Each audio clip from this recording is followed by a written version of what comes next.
welcome to this Angeles Foundation webinar. Angeles Foundation is the philanthropic arm of Angeles Investors, and it's a Chicago-based nonprofit committed to advancing socioeconomic empowerment through education, programming, and resource access.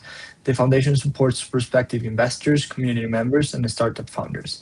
Its work includes delivering educational initiatives and investment fundamentals, due diligence, and risk assessment while fostering great economic opportunity, entrepreneurial growth, and long-term community impact. Thank you for joining us.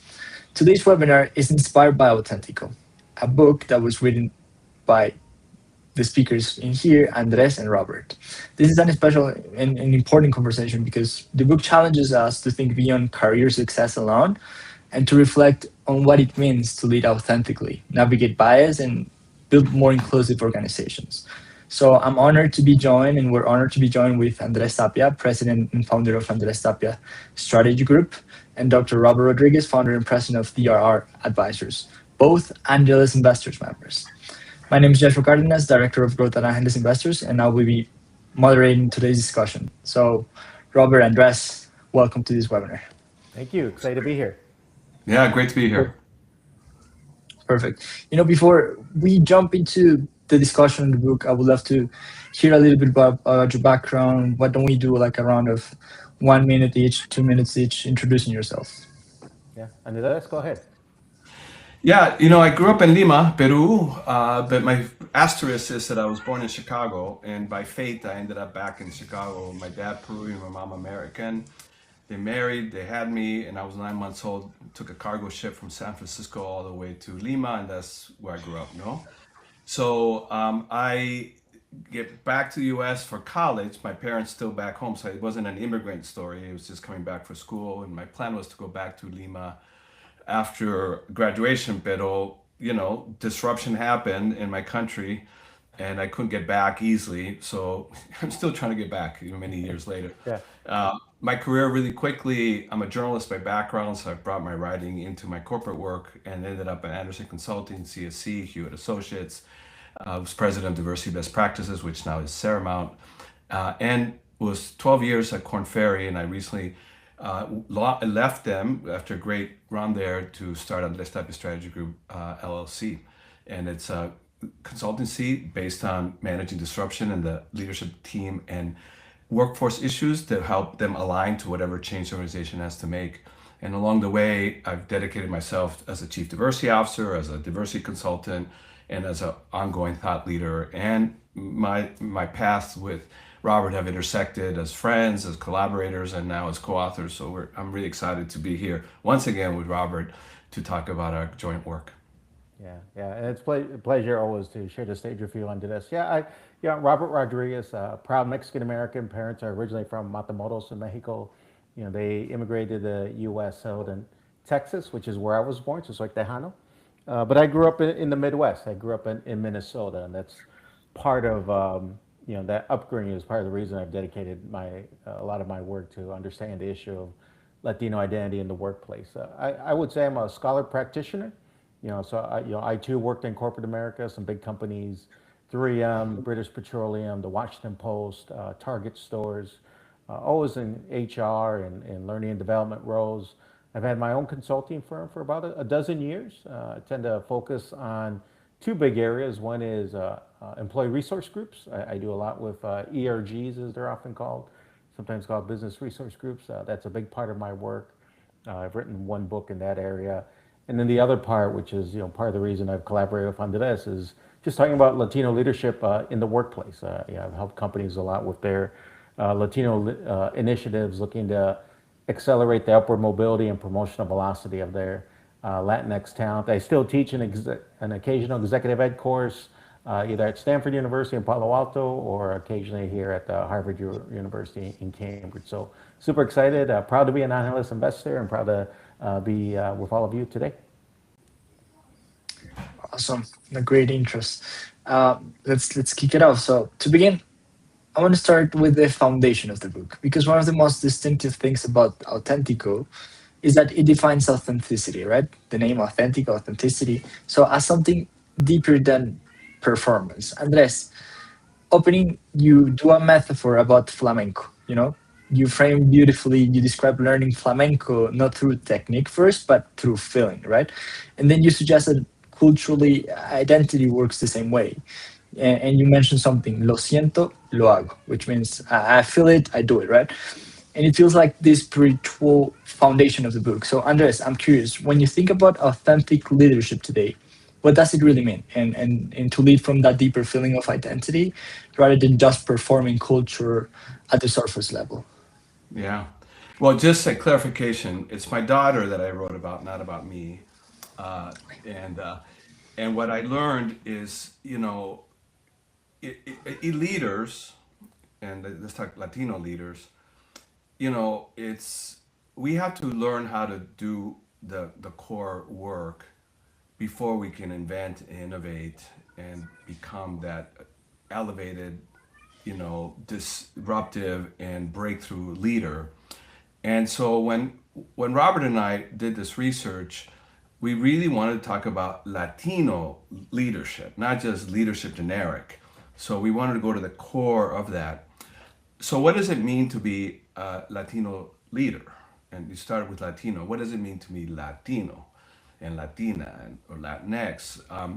And the reality is that each one of us have this commonality of the Latinness, but each one has our own unique story. I mean, Robert introduced himself as Mexicano de Texas. You're in Colombia. I'm Peruvian with an American mom, and our viewers, our listeners, each has a unique story, but there's a thread called Latino. So in order to be a Latino leader, you got to start figuring out, what does Latino mean to me, right? As an individual, and then as part of a larger community. So a lot of our research, we asked that question, and the answers came from everywhere. But along the way, there was sort of some patterns about what does it mean to be Latino, and then there was some individual intersections that mean this is what it means to be Andres or Robert or Josue, right? And so that's where we started. And I'll say one more thing, is you cannot identify what is it like to be an authentic leader with all the responsibilities come with that, unless you answer the question, ¿quién soy yo? First. And then, Yeah. ¿quién soy yo? And then, ¿quién soy yo como líder? And then, how do I then, as a leader, help others become emerge and feel comfortable being their authentic selves? Yeah, yeah, and if you remember under this, originally going into the book, we had kind of a title in mind, right? Éxito, right? You were going to talk about, success, right? Like, hey, what's it take to make it to the top, and what are the secrets to success, and how do we, write the playbook so the next generation Latino leaders can be successful, right? But as we were doing those interviews, as you mentioned under this, some themes starting to emerge, and we started to see this issue of, hey, my career didn't take off till I really started to be my true authentic self. Until I really became much more comfortable in my own skin. So we just kind of saw that coming up, and that's when, Andres and I said, maybe it's the Auténtico part that that's a core of kind of being not just Latino and understand what that means to you, but having that foundation, serves as a kind of a platform to build a very successful career. But yeah, that was Yeah. kind of part of that journey. And Answer Robert, the we first, found the yeah, flip also. yeah, The individuals who struggle with identity, either they wanted to assimilate or had been forced to assimilate or chose to assimilate or were in ambiguous about it. How do I fit and how do I make that they are the ones that sort of struggle the most in feeling the most comfortable leading, yeah, right? Now, I'm not saying you can't lead at all by if you choose that path. And we recognize that people choose it for a lot of reasons that are understandable. But the issue of authenticity and comfortable in your own skin and comfortable of who you are in either a corporation or outside of it, we found that those individuals that sort of brought themselves to their center and then operate from the center had greater clarity, greater power, greater sense of a vision that was aligned their work with who they are and the community they're part of. yeah, yeah. And then one more I agree. thing, Josue, just to be transparent. We interviewed 20 highly successful Latino, Latina leaders, right? C-suite executives, CEOs, corporate board directors, political appointees, graduates from top schools. But even though we interviewed 20, like we approached about 40. You remember on this? We approached many more, and our success rate was basically only about 50%. We had a lot of Hispanic executives who were flattered to be asked, but for whatever reason said thanks but no thanks. And they're executives. I get they're busy, but that was a little bit surprising to me, and maybe leads a little bit into just this how important this issue of authenticity is. That maybe some of those folks maybe struggled with that. I don't know. It's kind of an assumption, but that surprised me a little bit that more of the folks that we asked to be part of this said no, politely declined. Yeah. And that's a powerful place to begin because it reminds us that authenticity and Auténtico does not always start with clarity. Sometimes it starts with discovery. Okay, what does Latino means, right, to Yeah, me? good. Yeah, And yeah. and that is, Robert, that is what makes your story such an important complement to Andres, because Andres, you said it, you were born in Lima, so you were basically you grew up with the feeling of Latino-ness, right? Being surrounded by Latinos and understanding how it is. But in the book, Robert, you describe, growing in Minnesota, and it was about how do I fully internalize it, and later you having to discover it, right? Yeah. So my question to you, Robert, is, in this sense, how did your own journey of discovering that feeling of being Latino shape the way you think about leadership, especially for professionals who may have not started with a strong sense of, cultural grounding?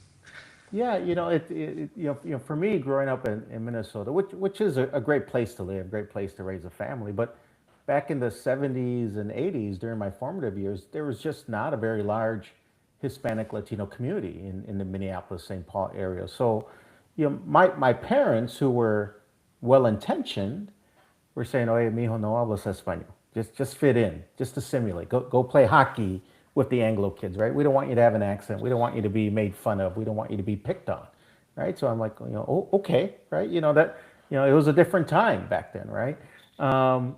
So yeah, I never downplayed my heritage. I never denied that I was Latino. It just wasn't a big part of who I was, particularly once I left the house. Right at home, I was eating menudo and listening to, Latin music. But when I left, like that's at home. This is different. And it wasn't an issue in high school and in college. But when I got to corporate America, that's when it started to feel a bit off. And I remember one of the big eye openers for me is because I didn't think I had an issue until I met Hispanic leaders at the company I was at that were very proud of their heritage, very proud of their nationality, very proud that they were Hispanic, and they just they seemed to show up different.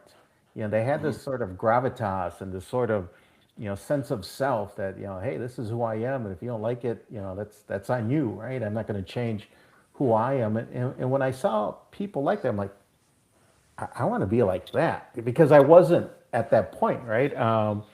And stuff. So, kind of seeing folks who were kind of grounded in their sense of self and comfortable being Latino kind of gave me the permission to begin to explore it more. Because one of the things I'm not proud to share, but early in my career, the messages that I had taken in were telling me that being Latino meant I was less than.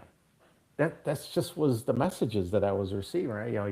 You need extra help to get hired, and you Latinos live in the poor neighborhoods here in Minnesota, and just the they're subtle, but they were there, right? And you pick up on them. So when that's the mentality, you can see why maybe you don't want to give it that full throttle embrace. But once I saw these Hispanic leaders that were kind of really firmly connect with their heritage and proud and not afraid to share it, I started to realize that being Latino is who I am. Being Latino is how other people see me. It's now as being that part of who I am is going to be a bigger part of how I see myself. So they kind of help to provide the path for me to kind of pursue that journey that I've been on for quite a while on what does being Latino mean for me, and it's changed over time, not only based on role models but based on where I live. Once I moved to Chicago, and now I started to see not just Mexicans, because that's mostly what I saw in Minnesota, but I met Peruvians, Colombians, Dominicans, Venezuelans, Ecuadorians. I met Latinos from all over. I met Latino professionals, right? I met Latino attorneys and doctors and lawyers and entrepreneurs, right? I hadn't seen much of that in Twin Cities. I saw a much larger Latino community. And then I saw folks who were kind of more connected with their heritage, right? So I think there's a lot of factors that go into your sense of identity, and it's a journey that we're all on.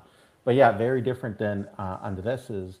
But once I kind of figured that out, yeah, my career really started to take off because I started to show up differently, and I got feedback to let me know that others folks noticed that.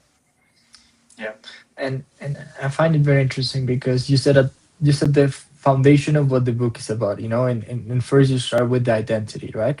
So once the book established that identity matters, it moves quickly into a harder truth, and is that the workplace is not the meritocracy many people believe it is, right?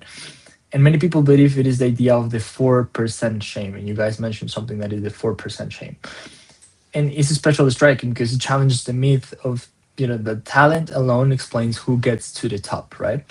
So my next question is to Andres, and is when you guys wrote about the myth of meritocracy, what did you most want leaders or organizations to confront that they still then Yeah, tend to one avoid? of the appeals of corporate promise is that, especially corporate America, the promises and the values that a meritocracy, meaning that everybody should rise to the fullness of their potential, regardless of who they are, right? So it's democratic that way, and that you will get rewarded based on your contributions to the organization, and no importa quién eres or your pedigree or anything, and corporate America positioned itself as different than royalty, right, or hierarchy, or even family. Our Latino culture very hierarchical. Firstborn and whatever, and so that's attractive. It's like, wow, if I work hard and I do well, then I will be rewarding according to my contributions. Bueno, okay, so we buy into that. But the reason that Robert and I called it the myth of meritocracy, right, and sort of the fallacy about, and what is this 4% that we're talking about? So if Latinos are right now 25% of the population, and at the younger rates is even more, and we're expected to be almost half the population in 2040 now, and we're rising now, and we now, all that thing about high school dropout rates, it's an old story now. I mean, Yeah. we are excelling at graduating from high school. We're among the ethnic group that has the highest percentage of high school graduates going to college, and we have first generation going to college, and now first generation coming to corporate, and we've had generations of Latinos already, right? So while we were underrepresented with the college degrees for the corporate jobs, okay, so we weren't going to represent that 25% right off the bat, but we were still at 15% of the workforce. And here's the 4% of boards, 4% of executives. And when it came to managerial, it was like 8%, 7%, 6%. So where's the meritocracy? The only way you can justify that the lack of representation according to our presence is if you think that Latinos are inferior in one way or another. It's the messages that Robert, that's the only explanation. Like, well, Latinos are less able, so therefore. And then when you confront the corporation with, well, they say, we're a meritocracy, there's no inequity. And I said, but why is there inequity? The only explanation could be is because you believe that we're less capable. No, no, we don't. Well, how do you explain the 4%? Right? And so that is why we call it the myth of meritocracy. We do not have a meritocracy, and we demand a meritocracy. Yeah, yeah. I remember going to a company and with CEO and direct reports, and they said, Robert, we have a nice pipeline of Hispanic talent, and I was wondering if you can help us with develop some strategies to accelerate their promotional velocity. And I'm like, well, it's probably not going to happen. And and they're like, well, why not? Well, because the Latinos you have here aren't the best and brightest. And of course, that put them on their heels a little bit. And I'm like, well, why would you say that? I'm like, I'm not saying that. That's what you're saying, right? Like Andres said, right? Like, I saw the espoused values when I walked in here that our policies, as you say, Andres, are gender blind and color neutral. Only the best and brightest move up. So if they're not moving up, it means that they're not capable, right? And then and only then when they're kind of faced with that fact that they start to say, well, maybe it's not them, maybe it's us. Maybe we're not creating the conditions that are nurturing their success, and that leads to a different conversation, because otherwise, the conversations that I typically would have with companies is when they'd call me, they wouldn't say it this way, right? But when they would call me or maybe Andres, they would say, hey, would you guys come on in and fix those Latinos, would you? Like if only they were more assertive, if they were more aggressive, if only they only tooted their own horn, if only they were more of this, or this, then they move up. And we've always taken the stance like we're not broke, right? Can we benefit from professional leadership development? Absolutely. But why don't you look at what your organization is doing or is not doing? Create that fairness, that meritocracy environment that you proclaim, because it doesn't seem to be a reality based on the numbers that we're seeing. Yeah. And that's very important, because it means that the point matters, because bias is often subtle, Mm-hmm. right, and institutional, and built into how organizations define readiness, right, define fit, define polish, and define the executive presence. But Robert, to that point in the book, and you guys both, I want to ask Robert this one. You guys mentioned the identity framework, and it is so useful and memorable. You talk about the unapologetic Latino, the equivocal Latino, the retro Latino, the invisible Latino, right? And how they turn abstract theory into lived experiences, and how people can recognize them, these these life experiences in themselves, right? So, Robert, I would love for you to, if you can explain us a little bit what those unapologetic, equivocal, retro meant, and which of those identity paths do you think is most common in today's workspace, Yeah. Yeah. and Well, what helps someone move toward a healthier or more integrated sense of self? yeah. Well, and again, this was one of the great joys that I had in working with Andres, right? Is we started to hear these stories as he described, and folks talking about their different paths and their connections with their heritage. Some were much more stronger connections than others. Some were much more proud of it. Others tended to downplay it. So we said, hey, well, let's create a construct, and trust me, we both understand that this is a very simplified model for a very complex phenomenon being identity. But we started to create these categories, right? And when we did that, we wanted to convey that there's no judgment, right? Each one of these categories is not necessarily better than the other. We're trying to describe the phenomena, right, from a grounded reality perspective. And we came up with four archetypes, as we called them, right?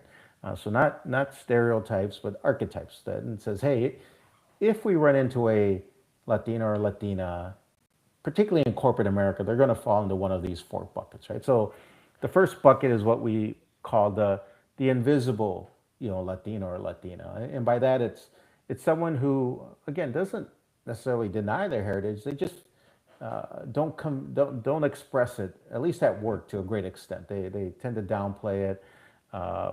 Some of them, they wouldn't join the Latino ERG, for example, maybe not be strong supporters of Hispanic initiatives. And in fact, some folks may not even realize that they're Latino, right?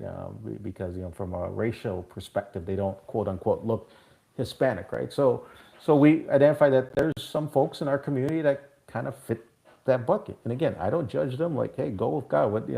But that was one of the archetypes that we saw. The other one that we saw was the equivocal Latino or Latina. And so for that individual, we found that they had that kind of dexterity that maybe when there were other Hispanics in the room, they start, hablando español and talking about, hey, you're going to the Ricky Martin concert and where can I go get some good arepas? Like their Latino list comes out.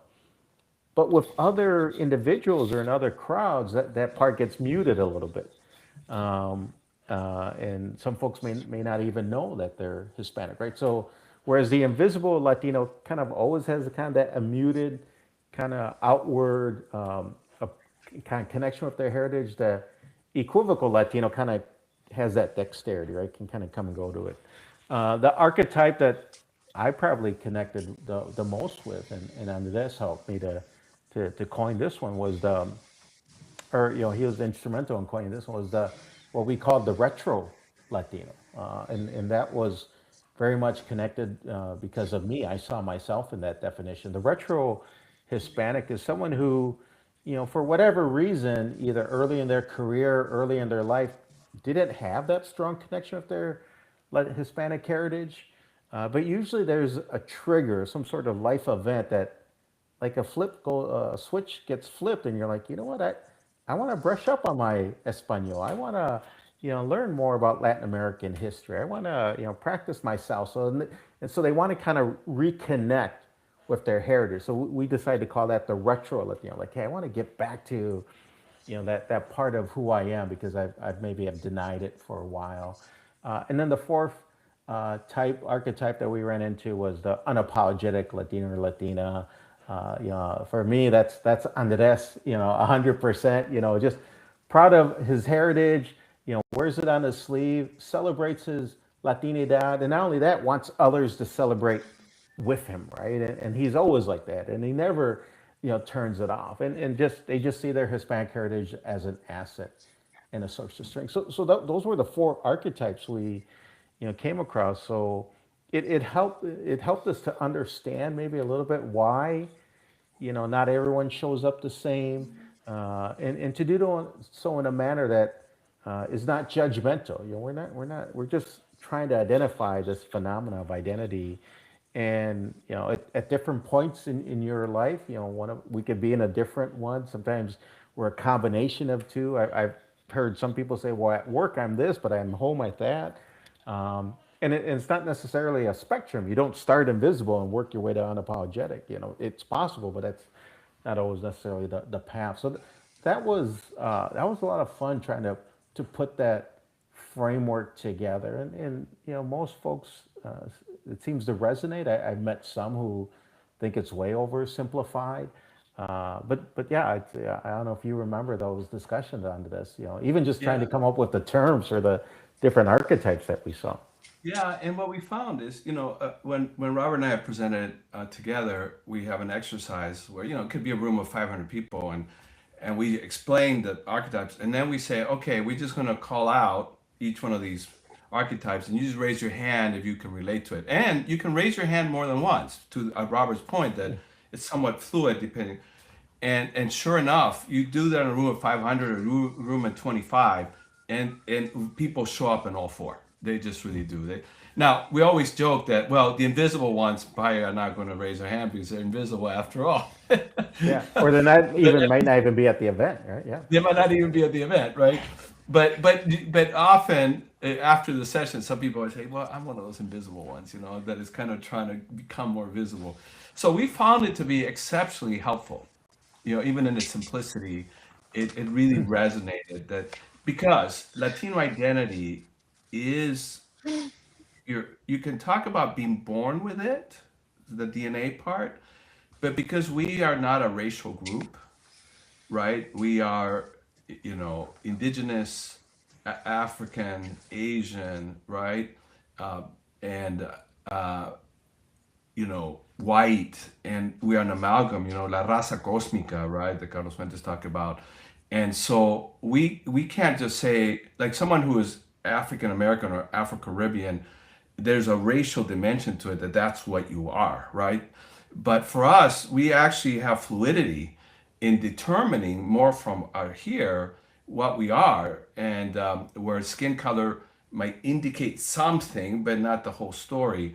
And so, more than most groups, we have more choice involved in how we present. And that, I think, puts a greater responsibility on us. Going back to the very first question you asked about what does it mean to be authentic, it's not just based on how I look or the color of my skin, but based on what has formed me. Because think about Robert's and my formation, completely different. So our authenticity journeys are, what are my core values? What is it that I believe in? Why? And how do I leverage that going forward? And what are the things I'm going to open myself up to? Like Robert's story is one where, yeah, he knows his roots and stuff like that, and he's subbed, but he opened himself up to other influences. And Robert showing up as a Latino today is very different than Robert in Minnesota. And even Robert career-wise, early in his career versus now, where he's now, one of the centralities of his work is Latino leadership. And then Robert back in Texas, so this is a fluid thing, and there's a lot of choice involved, not just the DNA. Yeah, and I think Josue, that's why we came up with the title of the book, because as Andres said, there's a choice, right, of how much or how little you want to lean into your Latinidad, right? And so for example, when if I meet an invisible Latino or Latina, like, I don't judge him or her. Like, who am I to judge them? Like, I've never walked a day in their shoes. I don't know their story, right? I just need to accept them for who they are.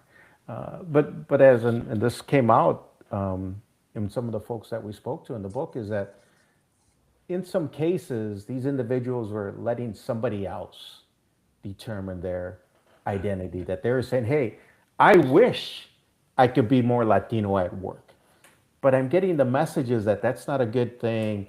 Downplay it. There's those subtle hints, like, hey, bring your whole self to work, but don't bring it all to work. Like, it's and stuff. So there's some folks in our community that wish they could be unapologetic or even retro or whatever, but they're letting somebody else determine their identity, and that's when we think it's unfortunate and not an easy thing. I wouldn't dare to say it's an easy to deny those forces or resist those forces, but that's why this term of authenticity is like, you need to make that choice, whatever archetype bucket you fall into. As long as that's what you choose, then I think you're gold. But if you're letting somebody else choose your sense of identity, I think that's when it becomes more of a challenge. Yeah, and let's be clear. There's some people that have had to make a choice of assimilation to survive. Yeah. Right? And that's part of we don't know the story. But our journey in this book is to help people, whatever obstacles are there, preventing them from manifesting the way they would like to. Whether because there's fear or ridicule or uncertainty, whatever the case may be. But our role is to say, well, those obstacles can be overcome. What's getting in the way from you being the authentic person you want to be? And then along the way, you make a choice. Yeah. And let the chips fall where they may. Right. And that's, like I said, easier said than done, but that's one of the phenomenons we studied and we got more information on based on the book. Yeah, and that's very powerful, because that framework is that it shows identity is not static. We were mentioning how adaptability is very important here, and people are constantly adapting. And we mentioned the context, and I don't know. I used to, before reading the book, I didn't know how was Andres' context. I didn't know how was Robert's content. After reading, I know. But when we approach some people, we don't know their context, right? And sometimes we have these third parties, or let's say the example Andres was saying, in jobs, that they define you and they lock you in a place. And sometimes the workplace rewards, or the context rewards or pressures them to become something they don't fully want to be, right? And that's a very interesting point. And I want to switch it up a little bit into the workplace. And Andres, what does inclusive leadership actually require from organizations if they truly want to benefit from difference instead of quietly pressuring people to conform? That's my next question. Yeah, Yeah, yeah. and it's just going to be my answer is going to build on the things that Robert and I have laid out. Is like, what is the power of authenticity? Is that the more aligned we are between who we are, what we believe, and how we act, not only is authenticity a good value in and of itself, because then you can be true, what people see is what they get, right? And that builds trust, and relationships are based on trust ultimately. Intimate relationships, work relationships, business relationships, customer relationships, at the end it's about trust, right? So the more aligned you are, the more trustworthy you will be. But the more aligned you are, the more powerful you will be. I mean, if you just think of a simple metaphor of a chorro de agua, just a bursting out from a pipe and going through some tuberías, and if the tuberías are kind of off like this, then the water is going to spray out and going to try to find its way, but it's just not going to be aligned. It's going to spill over and it's going to spray and it's just going to lose its way. But if you put all the cañerías, all the tubes all on one end, that chorro de agua is going to go with the full force unimpeded. And that is what authenticity does and alignment does. It allows everything about you, your emotions, your intellect, your physical presence, your charisma, your personality, right? All that just in the service of you executing against the life goals that you have, right? So that in and of itself is really one of the powerful things about being authentic along the way. And then can you re-hook me back? I got focused on the chorro de agua here. The second part to Yeah. the question. Yeah. So it's what does inclusive leadership actually Okay. require from organizations if they Yeah. truly want to So benefit Yeah. from difference, instead of quietly pressuring people to conform and to lock them into, you got know. it. Yeah. So and it goes both ways. It's like my work of channeling it, but the inclusive leader is the one that also from the outside helps the alignment, right? Because if I, as a leader, look at a talent and they're coming at me this way, and I say, yeah, but you got to do it this way, or you got to jump through this hoop, or you have to go this, or kind of tone that down, then you are actually also misaligning the structures in which they're operating, and then they're trying to channel their energy in a way that then gets dissipated.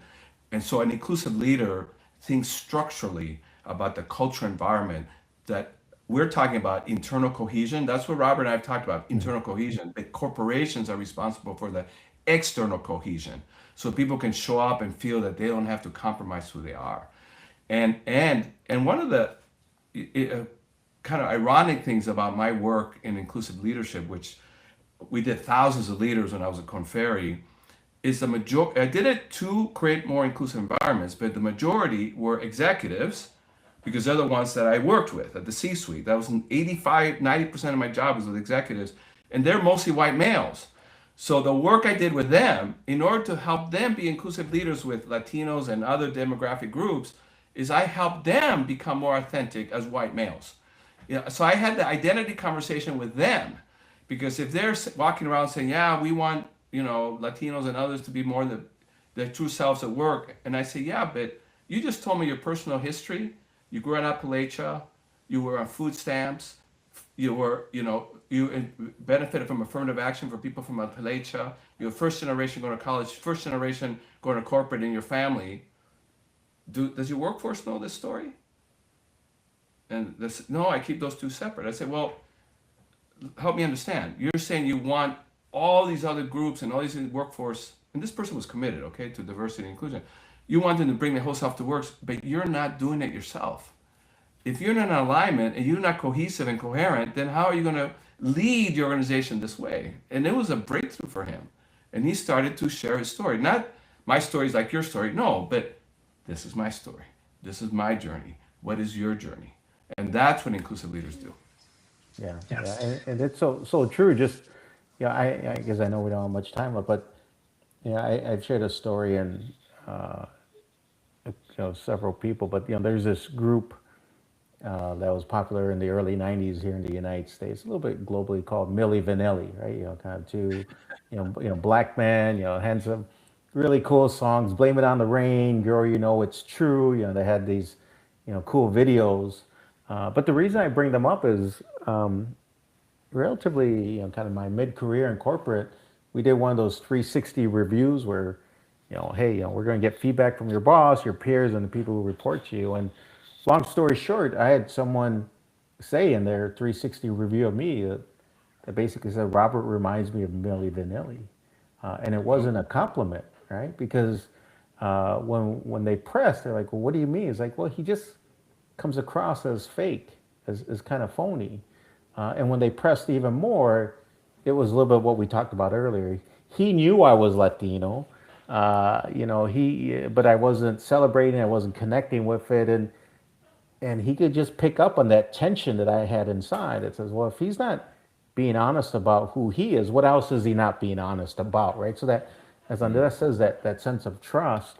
And unfortunately, the part of it, is of course my fault, my choice. But the companies back then didn't, this bringing your whole self to work thing is it's a relatively new phenomenon. Back then, you were just assimilate, salute and execute, right? So the company wasn't creating that inclusive environment that allowed me to be my authentic self, or at least made it more of a challenge.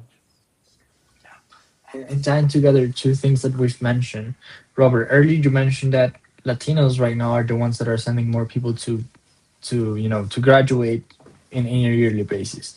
And then just you were saying like, hey, say to your boss what that you were the first one to graduate, with the best honors.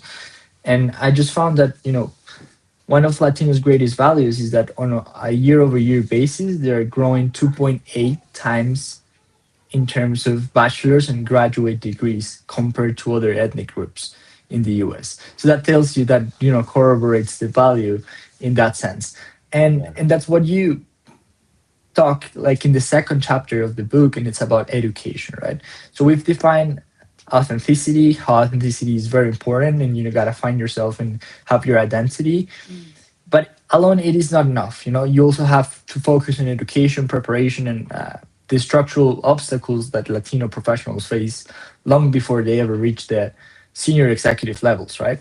So Robert, why was it so important to you both to include education so central in the book, and how should leaders think about the talent development if they're serious into changing the representation that Latinos have into the work environment? Yeah. Well, for me personally, I always felt that once you stop learning, you stop growing, right? And there's tons of ways that you can learn, and educational attainment is one of them, right?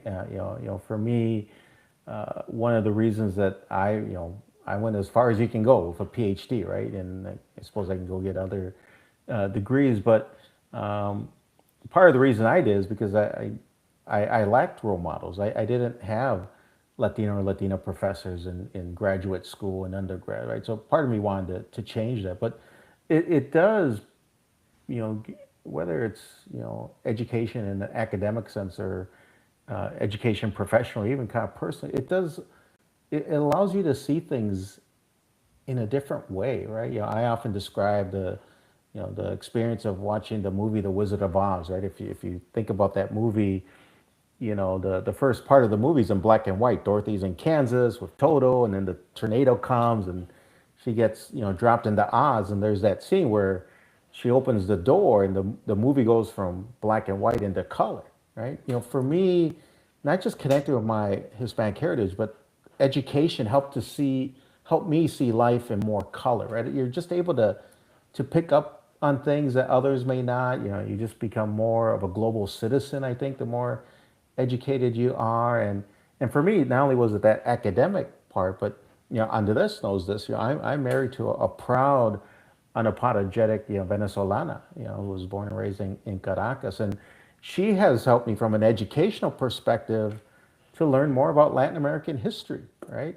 So as Andres says, like if you would have met the Robert Rodriguez in Minnesota, I wouldn't have known about the Trujillo dictatorship in the Dominican Republic. I wouldn't have known about the Shining Path in Peru. I wouldn't have known about FARC in Colombia, about Eva Peron, and that's just Latin South America. Now you multiply that by looking at the world differently in the lens. I now know what a populist leader is like. I didn't know that before. So it just education for me has just always been a big passion of mine, and I think it's one of the steps that you can take as you want to grow and keep learning, whether it's academic growth or professional or even personal growth. Pick up a new skill. I just think it's fundamental to our success. And when you tout those numbers, Josue, for me, we're all analyst investors. I always tell people two things. One, if your company doesn't have a Latino strategy, you don't have a growth strategy, right? Because of those numbers and then the other thing I tell people is if being Latino were a stock, I'd buy that stock, right? Because I think our years of our biggest contributions and greatest achievements are only ahead of us. Nope, not so sweet. Nope. ¿Qué Anyway, pasó con José? I know we lost him, but well, maybe I think we're almost at time. Maybe that was it. Any But closing thoughts? Yeah. Jose gave us some questions, audience. Said there's one that I want to make sure we didn't leave without, and he said, we have Robert and I have a manifesto, and 10-point manifesto, and he asked which is the one that's most urgent today, and I'm interested. Robert and I didn't talk before this, but the one that I think is most urgent now is number 3. And Latinos need to get over our ambivalence about power by claiming more of it and redefining it in our own terms. I think that right now we are being, overridden by a lot of power against our community, and I'm just going to bring it back to corporate, so you can read between the lines on that one. But back to corporate, yes, CEOs have a responsibility, and organizations have a responsibility in HR to address the things that Robert and I brought up, no question. But we have work to do ourselves. We can't wait for the hand to just come and lift us up. We have to sort of lift ourselves up, and we have to use a community ourselves to lift us up together. And that's one of our strengths is comunidad, right? But somehow we get to corporate and we start to be very nos chupamos, like you say in Peru, no? We kind of get shy, or we kind of be like, well, where's the authority? Where's the hierarchy? Who's going to bring us up? And it goes both ways. But right now, I feel this is a moment where we have to depend more on our ability to determine what we want to do. And power, the simple definition of power is simply the ability to do what you want to do. That's power, right? And I think we have a lot more power than we give ourselves and our community credit for. And it's time for us to rise up. And actually, this is a nice tie into Angeles Investors, because what Angeles Investors has done is said, you know what, instead of waiting for the big banks to give our people with our creativity the investment they need for bringing to bear products and services that the economy needs so that we can enrich our community, but also bring wealth of innovation and services to the economy. If we keep waiting for those money to come, it's what, at 4%, 5% of all equity money comes our way. We have to do it for ourselves, and that is the whole power of Angeles Investors is living out that manifesto point that I just read. And we got to now take what Angeles Investors is doing to our own personal story. Where is it that I'm going to, right? And we're going to, whatever place that we're in. It doesn't matter if you're entry level, mid-level, or already very wealthy. The Latino community is going to rise further by us recognizing the greatest power for our advancement is not outside of our community, it's within ourselves. Yeah. And I'll end with this because I know we're over time, but I've always believed that just exactly what Andres says. No community can elevate another.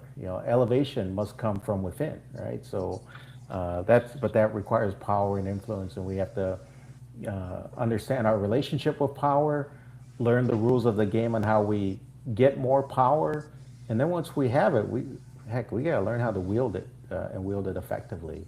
And we're on our way, but that's the next part of the journey. I think we have to really understand and explore. So, There's a so book called, the Latino Century, right? This is us. yeah, This is the moment. yeah, yeah. So there you go, Josue. How do we do? Oh, this is great. And right now Latinos are 20% of the population and are 25 among the young population. So just Yeah, if Latinos in the U.S., as an example, were its own economy, it would be the fifth largest in the world. So that gives you some powerful data points. And I have a last question, and it's something that I read in the book and that I found very interesting before we close the last one. And it's about ambition. You guys mentioned that we need to embrace ambition. And something that in a couple conversations that I have with our CEO and the VP of our fund is what defines Latino, and the power ambition came, and it comes with the hambre. I'm hungry of success. I'm hungry of uh, you know raise up and being what I deserve, right? So what's your opinion on ambition? How should Latinos embrace that ambition that is within the Latinos that go into the US or within every yeah. Latino itself? Well, yeah, I'll start real quickly. As Andres and I define in the book, being ambitious needs to be an honorable intent. That it's a worthwhile thing to be and pursue, and for those of us who do pursue it, we need the encouragement and the support of the rest of the community. Unfortunately, what has happened in the past, and hopefully it's starting to be not as much so with the next generation. But what do we say when we see someone who's ambitious or strives to be better? Sometimes some of us mira, ¿qué se cree? He thinks he's all that. Like he thinks he's better, or she thinks they're better than us, right? We don't always celebrate it, right? Some folks could say that's the Catholic Church, or that's subservience, obedience, a colonized mindset. Whatever it is, I think that's going to be a key lever that we need to understand is, not being afraid to be ambitious. And for those of us who kind of demonstrate that willingness, is that should be celebrated and supported and not ridiculed. I don't know. That's what I would call into this.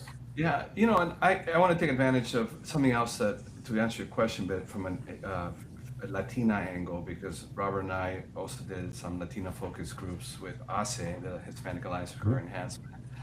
And in our survey, there were some differences between Latinos and Latinas in the experience. And while ambition was a struggle for both Latinos and Latinas, it was a greater struggle for Latinas because of all the machismo and all the socialization, like calladita se ve bonita and things like that.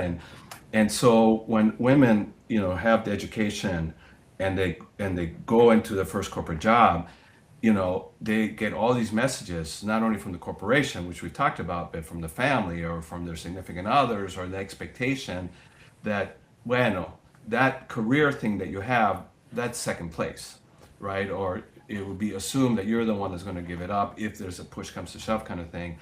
And so Latinas find themselves very conflicted because the cultural messages are, well, I guess so, right? I mean, but inside they go, pero no quiero. I want to, sure, be the best person in this life, whatever my roles are outside of work. I want to be great there, but I studied engineering, I studied sales, I studied marketing, right? I studied to be a doctor, whatever the case may be, and I have ambition there.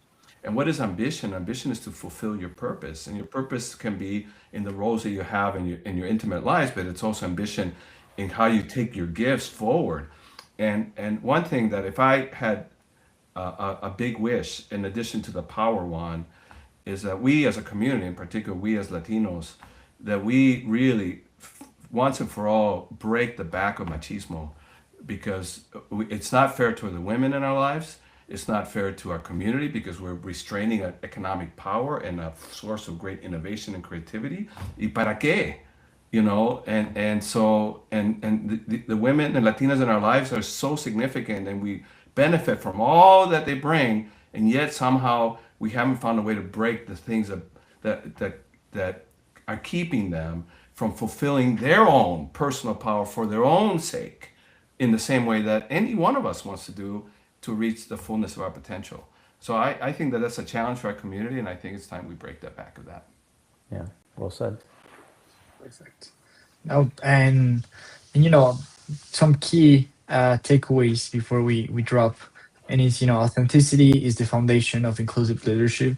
Inclusive leaders value identity, not just performance. Meritocracy, as we mentioned, alone does not explain who advances, and difference should be valued, not pressure to conform. So you got to find your place, ask for your place, embrace your place, right? And as what we touched on education, and how education and talent development are critical to long-term change. And if we really want that representation, you need to back it up with some effort and the education behind it. And those are the key takeaways from today's session. I want to thank again Andres and Robert. Amazing conversation. And everyone, you should buy their book. Yeah, here it is. We'll put it in the chat. English, Spanish, ebook, Oh, yeah. Audible. Yeah, we got it all, man. We got it all. We got you all First covered. edition, second edition. Yeah. Thank you, Josue. Thank you, Angeles. Andres, always a pleasure. Thanks for you on the call. It was an honor being the subject of your grace and favor. Yeah, thank you, Optimus Investors. That's really meant a lot to be invited to do this. All right. Okay. Thank you, everyone.